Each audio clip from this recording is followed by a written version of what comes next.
Good evening. Chicago's crime rates have become a national talking point, symbolizing the challenges facing many American cities. Politicians from both parties use Chicago to argue for stricter law enforcement or deeper community investment. President Trump has reignited debate by suggesting federal intervention, including the possible deployment of the National Guard. This proposal raises urgent questions about federal authority, local control, and the role of the military in domestic affairs. For Chicago residents, these debates aren't abstract. They're about daily safety and the hope for real solutions.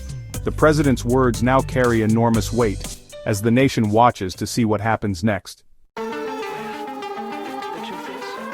President Trump has made Chicago's crime crisis a centerpiece of his agenda, repeatedly highlighting the city's struggles with gun violence and unrest in his speeches and interviews. He has openly considered sending in the National Guard, suggesting that a show of federal force could be the answer to what he calls an out-of-control situation.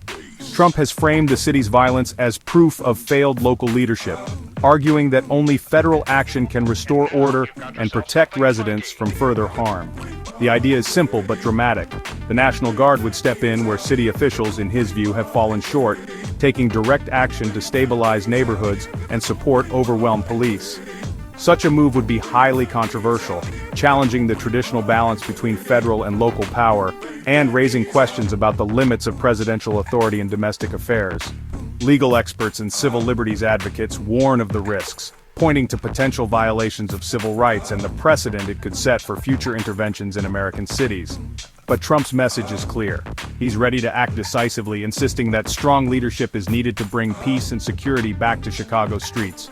So far, there's no formal plan, just public statements, ongoing discussions, and mounting speculation about what might happen next.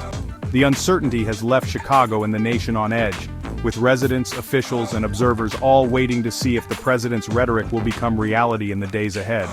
The political impact is already being felt as the debate over federal intervention intensifies and the nation watches closely for the next move.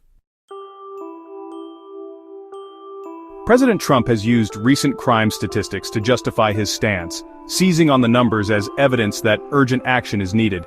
He's made these figures a central part of his argument, repeating them in speeches and interviews to drive home his point.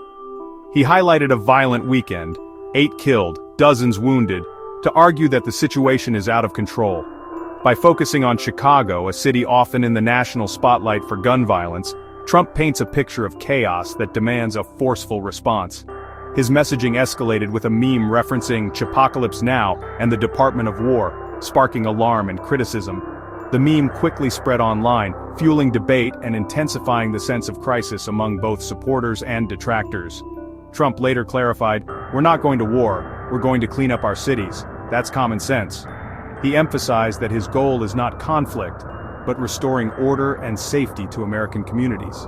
This shift reframed the debate, presenting military intervention as a practical solution, not an act of aggression.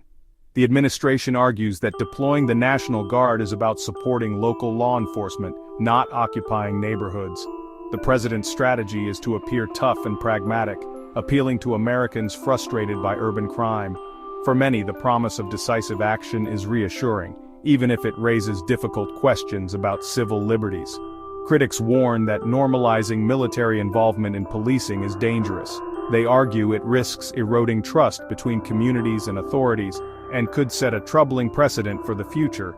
The conversation has become a test of how far the public is willing to go for the promise of safety, and whether the nation is prepared to accept new boundaries between security and freedom. Chicago isn't the first city to face the threat of federal intervention from President Trump. He's previously sent or threatened to send federal forces to Washington, D.C., Portland, and Baltimore, often over the objections of local leaders.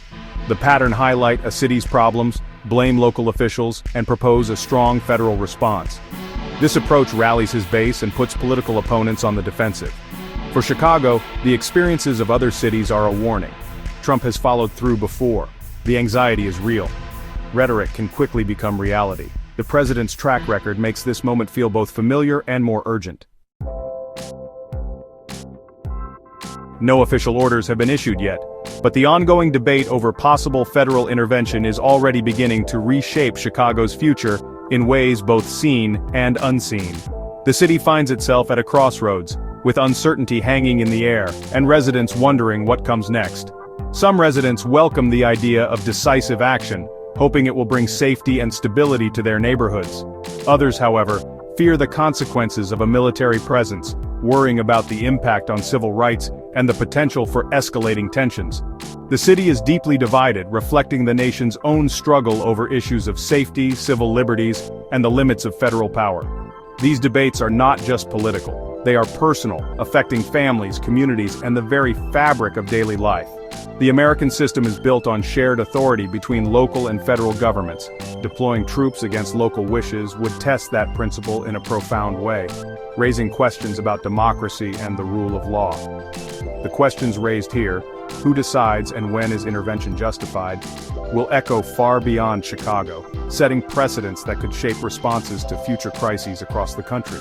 This moment is a powerful reminder that local crises can quickly become national flashpoints, forcing us to confront our deepest divisions and challenging us to find common ground.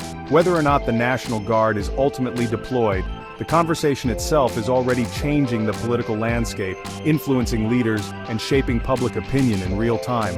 How we respond to this challenge will define our priorities and our values for years to come, not just for Chicago but for the entire nation watching closely.